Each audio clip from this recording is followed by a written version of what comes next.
ma mère fait partie de cette génération de femmes qui ont eu des enfants et qui n'ont pas nécessairement fait le choix d'en avoir.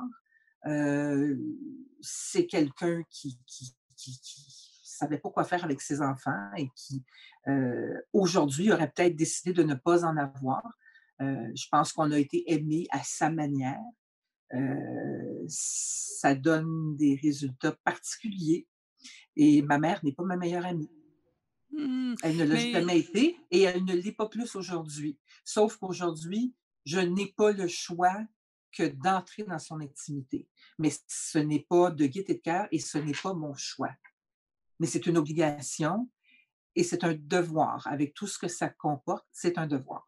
et tu sais, notre balado s'intitule, hein, «Des histoires qui résonnent», puis c'est évident que ce que tu dis là, en ce moment, c'est clair que ça va résonner avec bien du monde. Parce que Et c'est je vrai que sais, les oui, relations de famille, c'est pas toujours l'harmonie, c'est pas toujours ben la non. fusion, c'est pas toujours si simple et je trouve ça d'autant plus, intéressant.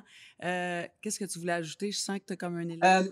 Oui et c'est drôle parce que je me fais parler, il y a des gens qui viennent me voir spontanément. Une voisine encore à qui je n'avais pratiquement jamais parlé, qui est venue me voir il y a quelques jours pour me dire: «J'ai écouté votre balado parce que je suis pris dans une situation comme ça avec ma mère» et elle dit: «De savoir que ce n'est pas votre amie», elle dit: «Ça m'a tellement, tellement aidée». C'est le cas de beaucoup de monde. C'est ça, on c'est tellement tabou, en fait, de parler de cette maladie-là, de parler d'aidance, de parler du lien qu'on a avec le proche qui est atteint, que, heu, on a l'impression que ça ne supporte aucune aspérité, aucune anomalie, alors que toutes nos histoires de famille sont compliquées.